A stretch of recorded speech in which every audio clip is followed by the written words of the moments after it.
बनाना चाहते हैं तो आप सोनी, फिलिप्स, बोस इन टाइप की कंपनियों के बारे सबसे पहले सोचते हैं। लेकिन ये सोच अब बदल रही है एक भारतीय कंपनी की वजह से। सोनाडाइन आज ऐसे सिस्टम बना रही है, ऐसे हाई एंड ऑडियो इक्विपमेंट बना रही है कि अब दुनिया भर में उनके इक्विपमेंट, उनके स्पीकर और उनके एम्पलीफायर्स बिक रहे हैं। सोनाडाइन की फैक्ट्री में हम लोग गए, आइए आपको दिखाएं सोनाडाइन क्या है।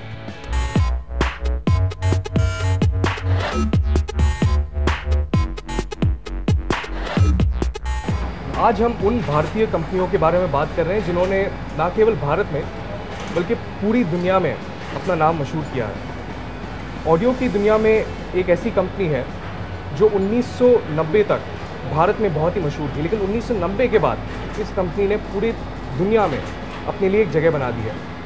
इस कंपनी का नाम है सोनाडाइन और इस कंपनी के बारे में और इसके प्रोडक्ट्स के बारे में और इस कंपनी ने जो सफ़र तय किया है जब से उन्होंने शुरुआत की तब से लेके आज तक, इसके बारे में ज़्यादा जानकारी देने के लिए हमारे साथ इस कंपनी के वाइस प्रेसिडेंट ऑनिंद्यो मुखर्जी है। ऑनिंद्यो, स्वागत है इस शो पे। शुक्रिया। ऑनिंद्यो, सबसे पहले ये बताइए कि 1960 के करीबन इस कंपनी की स्थापना की थी आपके पिताजी अशोक मुखर्जी ने। हमें सिर्फ ये बताइए कि तब से लेके आज तक इस कंपनी ने जो सफ़र तय किया उसके बारे में थोड़ी सी जानकारी दी। आपने ठीक कहा कि मेरे पिताजी अशोक मुखर्जी ने कंपनी की शुरुआत की और जब वो कंपनी की शुरुआत की अबाउट 30 इयर्स बैक, सबसे इम्पॉर्टेंट उनके माइंड में यही था कि ऑडियो उसके लिए एक पैशन है। He was in love with audio. तो ऐसे बहुत कम लोग हो सकते हैं जो उनके पैशन को लेके एक बिज़नेस बना सकते हैं।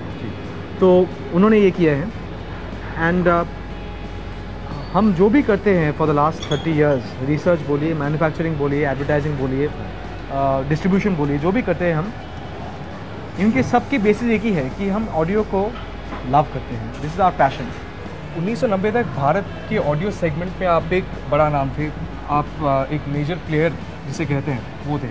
लेकिन 1990 के बाद जब मार्केट खोल दिया गया बाहर के प्लेयर्स के लिए, तब आपने एक ब्रेक ले लिया, आपने एक सॉर्ट ऑफ हॉलिडे ले लिया मार्केट से, और उसके बाद आपने फिर से इस मार्केट में एंट्री की।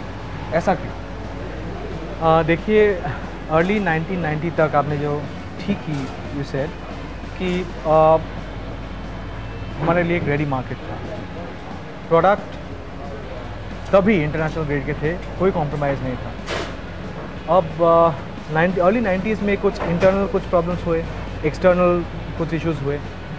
हमने देखे कि अगर हम लड़ना चाहते हैं हमारे मल्टीनेशनल कंपटीशन के साथ, इस लड़ाई में जो हथियार उनके पास है हमारे पास नहीं है। और ऑलरेडी इंडिया में एक मेंटालिटी था कि फॉरेन चीज़ इंडियन चीज़ से अच्छा है। तो हमने सोचा कि इसके साथ लड़ाई करने से कोई फ़ायदा नहीं है। प्रोडक्ट हमारा बहुत अच्छा है। ये डिस्काउंटिंग गेम, एडवर्टाइजिंग गेम, इसमें हम अगर घुस जाए तो हम हार जाएंगे। तो हमने सोचा कि ऑल ओवर द वर्ल्ड हमारे प्रोडक्ट और हमारी टेक्नोलॉजी के लिए एक डिमांड था। तो हमने उस डिमांड की तरफ अपने नज़र को फोकस किया और फॉर अर्ली 90s से मिडिल 90s तक हमने सिर्फ हमारी एक्सपोर्ट जोन से हमने फोकस किया ऑन एक्सपोर्ट। ऑलमोस्ट 10 साल एक्सपोर्ट करने के बाद हमारे कंपनी के साथ बहुत से कंपनीज़ के टेक्नोलॉजी ट्रांसफ़र हुए और इस टेक्नोलॉजी ट्रांसफ़र के लिए ही हम इतने न्यू प्रोडक्ट ले आ सके जो इम्पोर्टेड या फॉरेन कंपटीशन से सुपीरियर हो, और इसी के अंदर हमारा प्रोडक्शन प्रोसेस भी इतना अच्छा हो जाए कि वो से उसी प्रोडक्ट हमने जो प्राइस में अक्रॉस द वर्ल्ड हम सेल कर सकें, वेरी कम्पिटिटिव हो गए। तो हॉलीडे तो था ही, लेकिन कभी कभी बिज़नेस में ऐसे होता है कि अप्स एंड डाउन्स होते हैं, और हमने जो स्ट्रेटेजिक मूव लिए, it is a conscious strategic move लिए कि हमारे प्रोडक्ट को चेंज करना था, हमको एक डिफरेंट नीश में जाना था, और वो ओवरनाइट नहीं हो सकता, उसके लिए थोड़ा टाइम लगेगा। थोड़ा नो होल्स बार, ताकि जिसके लिए साउंड बहुत इम्पोर्टेंट है जी, उनके लिए ये रूम है। ये हमारा लेटेस्ट क्रिएशन है आवान। तो ये पूरा एल्यूमिनियम से बना हुआ है। ये जो आप बात कर रहे थे, ब्लेंडिंग एस्थेटिक्स विद परफॉर्मेंस, तो यहाँ पे है जो हमारे लेटेस्ट रिसर्च के रिजल्ट ये हैं कि get high quality sound as well as high quality aesthetics. तो इसके लिए सबवूफर है, ये पूरा टच कंट्रोल प्रोसेसर है, जो 6.1 प्रोसेसिंग करता है और इस license from Dolby labs and DTS laboratories also, ये सेम एक्सपीरियंस जो आपको सिनेमा हॉल में मिलता है। And a separate 6 channel power amplifier. इसके साथ एक आता है यूनिवर्सल रिमोट, एक ही रिमोट कंट्रोल, जिससे आप अप टू 12 डिवाइसेस कंट्रोल कर सकते हैं। वो सोनोडाइन का बना हुआ या नहीं बना हुआ हो सकता है, और ये किसी भी, जैसे आपने कहा, किसी भी मॉडल के लिए it can work any product जिसके पास इंफ्रारेड रिसीवर हो। तो ये एयर कंडीशन हो सकता है, एनीथिंग विद इंफ्रारेड रिसीवर। तो आप ये सुनना चाहेंगे? बिल्कुल, क्यों नहीं।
बहुत बढ़िया। ये दुनिया का शायद कोई भी ऐसा माइक अभी तक नहीं बना जो इस ऑडियो को ठीक तरह से आप तक थ्रू टेलीविज़न पहुंचा सके। अगर आपको ये साउंड एक्सपीरियंस करना हो तो आपको ऐसे किसी लिसनिंग रूम में आके एक्सपीरियंस कर सकते हैं। औरंदेव, ये डिस्कशन ख़त्म करने के पहले मैं आपसे ये पूछना चाहूँगा कि इस अवान रेंज का प्राइस रेंज क्या होगा? अवान रेंज बोथ 2 चैनल म्यूज़िक या 6.1 चैनल होम थिएटर के लिए कन्फिगर हो सकता है। 2 चैनल के सिस्टम शुरू हुआ था अप्रॉक्सीमेटली 70,000 रुपीज़ से अप्रॉक्सीमेटली 1,20,000 रुपीज़, और होम थिएटर के लिए from about 90,000 rupees to about 1,75,000 rupees. Thank you very much. Thank you very much.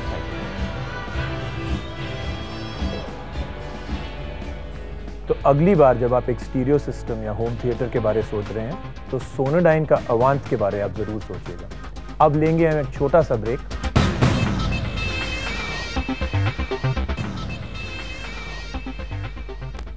ये है एक छुरी और मेरे सामने है विक्रम चंद्रा।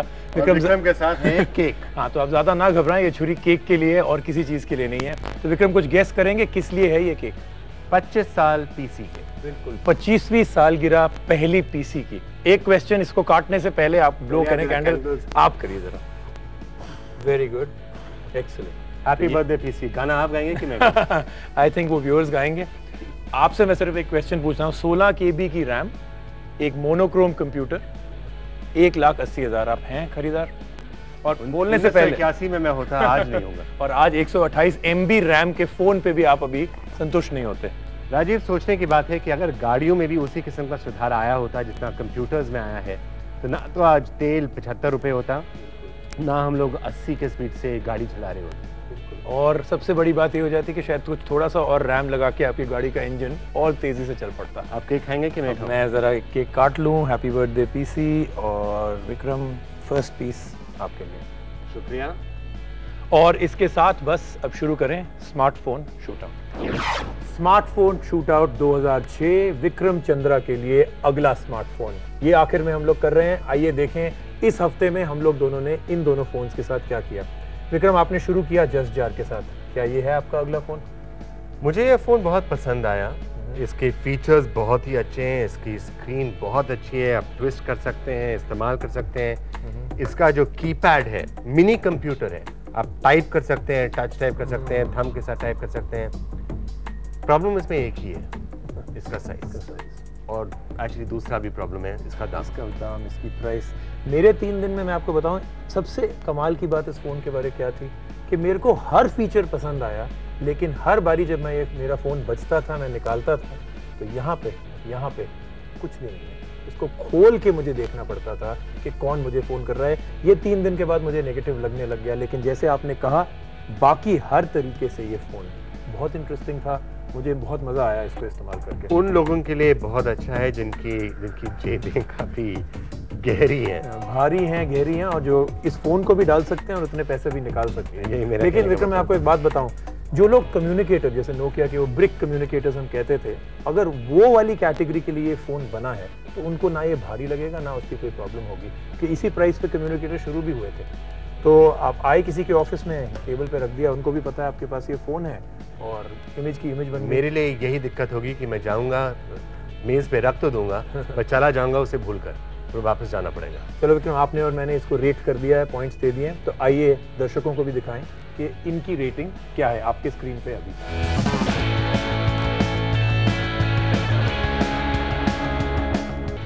विक्रम, ये था iPAQ का डायमंड।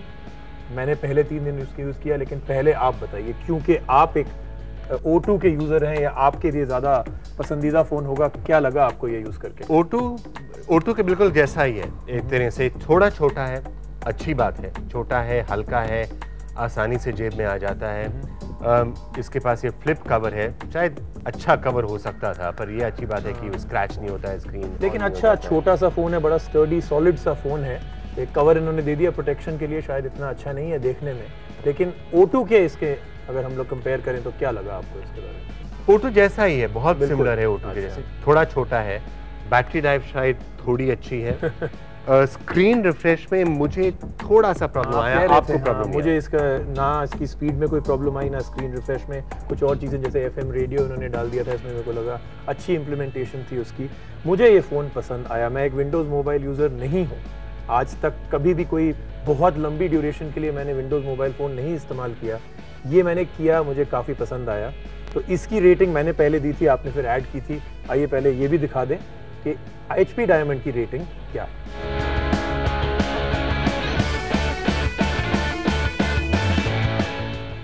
तो विक्रम, 10 में से 2 हो चुके हैं, 8 फोन, और उसके बाद आपका नेक्स्ट। अभी तक तो 8 फोन है। दर्शक इतने सारे सजेशन दे रहे हैं, तो शायद 12 फोन हो जाएंगे, 14 फोन। मेरे को भी लग रहा है आपने अच्छा याद कराया। आप लिखते रहिए, ndtvgadgets.com पे जाके रेटिंग करिए, नहीं तो हमें SMS करिए 6388 पे, या ईमेल करिए gadgets@ndtv.com पे। तो विक्रम, नेक्स्ट 2 फोन्स बताइए आप कौन सा पसंद करेंगे? E61, Palm Treo 650।